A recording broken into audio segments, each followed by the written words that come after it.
right? I'm going to give you 2. These are 2 meditations. Meditation is what? What's a meditation?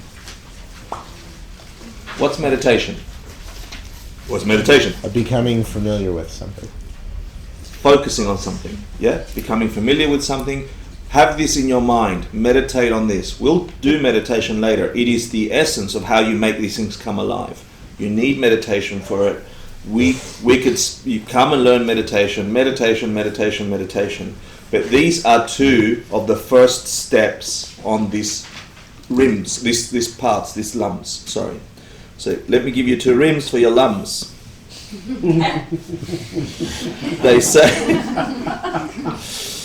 say that you can split desire into 2 forms. Desire for the good things of this life, and in the Eastern world, desire for the good things of the next life, future lives. So I'm going to give you 2 antidotes for the desire for the stupid things of this life that you have to give up anyway. Yeah, I want to be prettier. Too bad, you're going to be skin and bone. Yeah, serious. I want to have a nice car. Too bad, you'll be in a coffin. Yeah, you're not taking it. So all the energy and effort you put into acquiring that usually involves taking advantage of somebody, lying to somebody else, hurting somebody else to get that stupid car that you can't take anyway. Getting the promotion over somebody else, etc. This competition, you're not taking any of it anyway. What you are taking is all the impressions of mind in your stream of consciousness that will force upon you those experiences in your next life, according to this system. That you're going to take because you are that. That's who you are. Bugger me, that's a different way of looking at it. Right? So I'm going to give you 2 antidotes for the first stupid desire for things for this life. I'm doing it quick.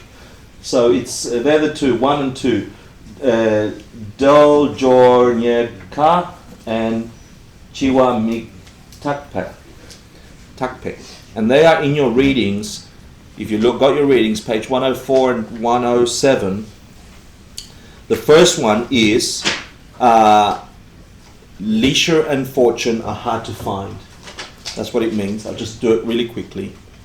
But what this means is, like our luxury problems that we have in Manhattan. What did you call it? Boutique samsara. Yeah? Guess what? You're the peak. You're the best there is on the planet. You're the cleanest, the healthiest, the wealthiest already. Not only that, you've got time to sit in the stupid class to try and figure out, why do I have problems? Some people are picking rice off a field, tending to 20 children. Yeah? Running away from elephants. And we've got this amazing opportunity. We've got this balance of health and awareness. We've got people that love us and support us. We've got a home and a bed. We have an incredible opportunity. And then when you add to that, what was it that you said? It was the third? No. The wanting for more things, for the right things. This spiritual, this wish for more than the average stuff. This wish for bigger things, permanent things. Peace, proper peace, freedom, utter freedom. You add to that, who the hell has that? You are so fortunate to even think that you can search for it. You're not searching for Gucci, Versace, Louis Vuitton for your kick to get you free from suffering. You're actually hitting the right things. You're searching in a depth that should give you results.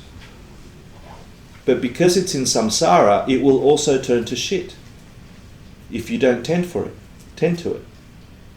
It will also dissipate any knowledge that you have if you don't tend to it, if you don't habituate it, if you don't understand how it works. It's just another thing.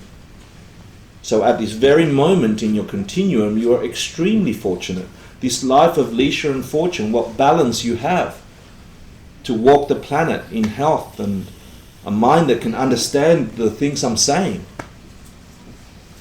to come across a bunch of information that can potentially shift your entire world. Who the hell comes into a world and somebody says to them, you could be free of suffering? Where did that come from for you? So that's the first one. If you contemplate that, if you contemplate the real leisure you have, the real fortune you have to have a human life and all the qualities of your particular human life, and that it's not long that's going to stay there, which is the second one, which is understanding that death and impermanence will come. Everything changes here. It's coming. So you only have this fortune and leisure now, and you've got this capacity right now. You're blessed. I mean, it's incredible. And then you know that it will end. You know that things will change. But you don't know when. So act now. That should be a meditation for you. Those two should destroy the search for stupid things in this life. The desire to get happy in this life. You with me? Yes. These are the two rims. The two steps. These two. Yeah? Step on that to move forward. Step on that next one to step forward.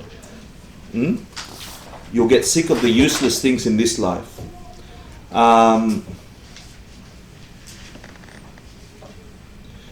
Again, if you look at page 104 of your reading, you'll see a list, I think a list of 8 things that Tibetans have counted as to why you should feel good that you've got a human life. And then let's talk about whether or not, so now you've got something to focus on. You have 2 steps that should get your renunciation, right? I mean, you must have had, when I was saying those words, if you had any kind of ear to listen to that for a new or hear it for the first time, you should have had some movement in you. I said, shit, maybe I could be doing more important things with my life than what I'm doing. These are the 2 rims to your lums. Yeah? These are the 2 steps that will propel you forward into renunciation, and then you realize you're not the only bastard feeling this. You want to help the others. And then with correct view, you can figure out how it worked out that way in the first place, and then fix it.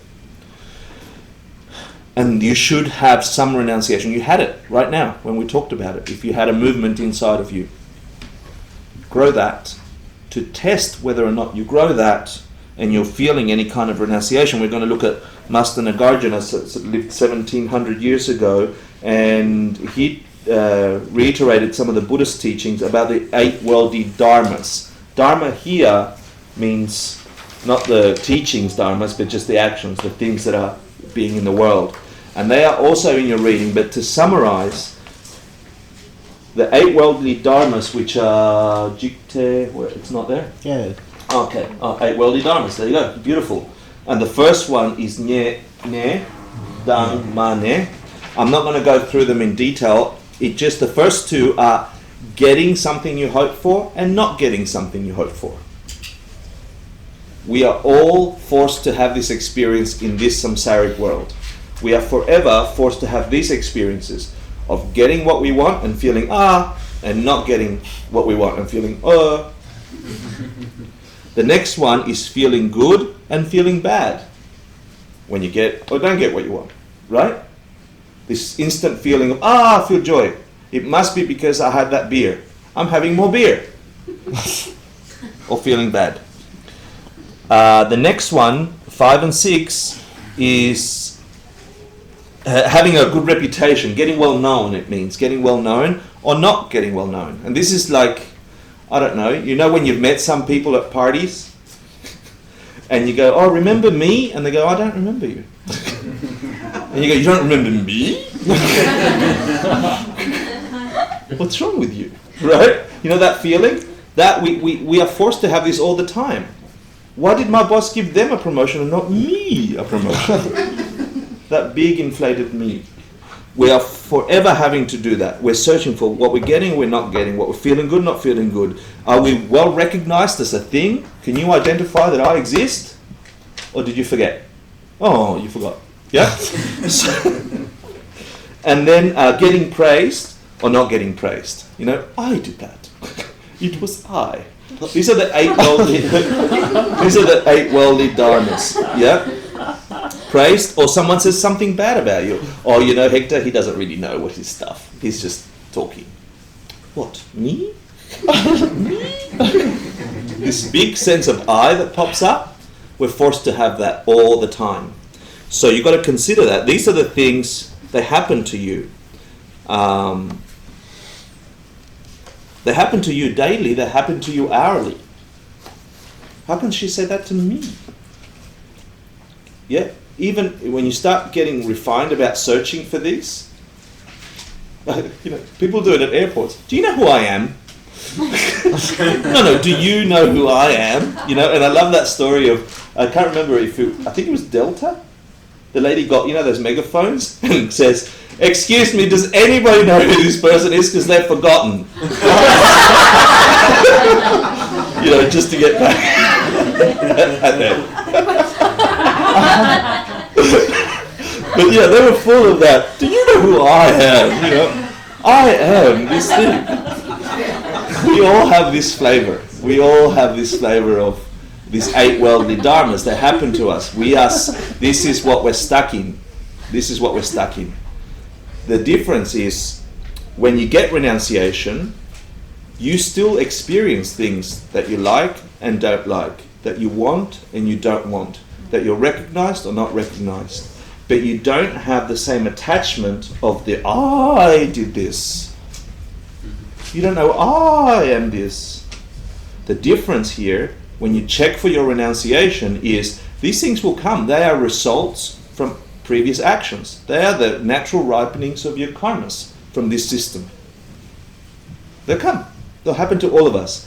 But when you stop getting upset that you don't know who I am, and you get to understand why emptiness, you get to understand how emptiness produces that, or blah blah blah, that becomes your litmus test. Yeah? And then you realize that when they don't care for you, when you have that moment where they don't recognize you, that it was caused by something similar that you did in your life, you, instead of saying I, you instantly go and look for someone to recognize. You try and remember something good they did, and you turn the korwa around. So it's funny here, I'm going to leave you with a problem, because ultimately Buddhahood is about feeling really good. Really, really good. Ultimately good, in a way that won't change. So now I'm telling you shouldn't feel good and bad, of getting things, not getting things, feeling good or feeling bad. So what does that mean? If you're checking your litmus test, whether or not you have renunciation, and if you've got this attachment to feeling good, and I'm telling you that Buddhahood is the ultimate good, what am I telling you? 2 different things. 2 different things, right? I'm telling you 2 different things.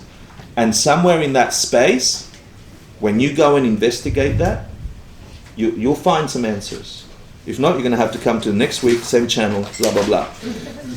Going back to Korwa though, if you look at 2, 4, and 6 of the 8, so the second part, not getting what you want, not being recognized, etc., that's when we lash out and say, what do you mean you don't like me? Bam!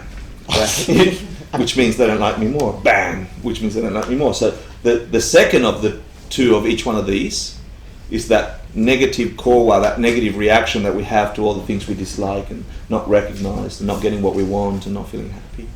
So we react negatively, which causes more of the same. That's what keeps us stuck in samsara. Understanding where that comes from breaks us free. And for the 1, 3, 5, and 7, which is the getting what you want, being recognized, we have ignorance about that. When people go, "Oh, Hector, of course, you're a frequent flyer, come and stay with me." They know who I am. I must have deserved that. With this proud attachment of, "Oh, of course, I am a frequent flyer. I fly frequently." And that's because I fly a lot, and therefore I feel good.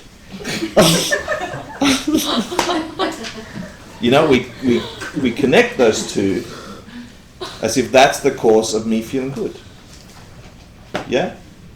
It's not the case. So because we have ignorance about that, all the 1, 3, 5 and 7 perpetuate that stupidity. Perpetuate the ignorance. So to break free of that, you have to check your attachment. And there's the answer about that dichotomy about the Buddha wanting ultimate happiness. I mean, to be a Buddha, you have to be in ultimate bliss without it changing or turning bad. You must get heaps that are incredible. And it's possible. Having said that, 3 minutes.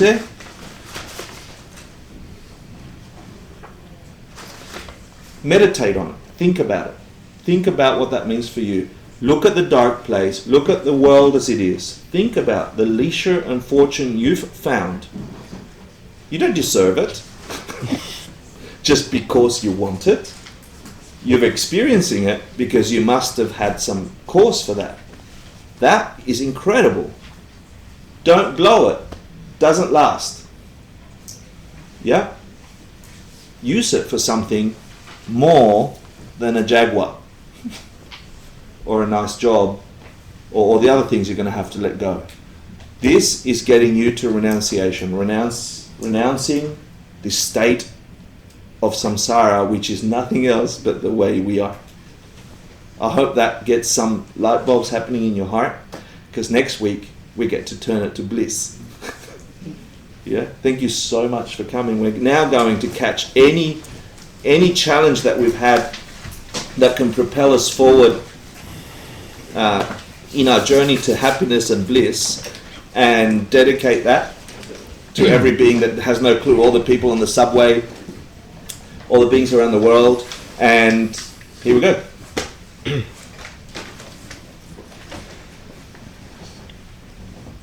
Sashi Pukir Jishin Metotram Rirabling Shin Embodies Sangha Shindu Miteru Argi Drokun Namda Shinla Triparsho Hiram Guru Ratna Mandala Kamnyatayami Kewa Digokun Sunam Yeshe Sok Shin Sunam Yeshe Lejun Hui Dampa Kuni Topar Sho. Now imagine that being that we had sitting atop of our head, intense in light, shrinking even smaller to the size of a pea, and entering the top of your head and lowering down to the level of your heart, just in front of your spine, and feeling at home there. And their entirety of wisdom and knowledge permeates throughout you, giving you the focus and courage to really make whatever you heard today meaningful and true and applicable to your life, so you can share it with other people in a way that frees them from suffering. Feel it grow like a light inside you and keep them there. You'll be safe. Thank you for coming. Thank you for teaching.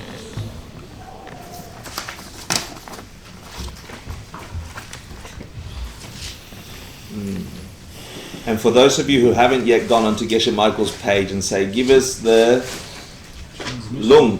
Remember the lung? Give us the transmission that you heard from Ken Rinpoche, from Trijang Rinpoche, from Pabongka Rinpoche, all the way back. We want that in our ears, yeah, as a blessing. So he'll be here in 2 weeks or something. I'll see him on Friday, Saturday, Sunday, and I will ask and beg, but it'd be much better if he gets inundated with people saying, please, please, yeah? So thank you for coming. It's real pleasure to spend time with you and have a meaningful experience of this short life we have. So stay close. Yeah. Thank you. Hey.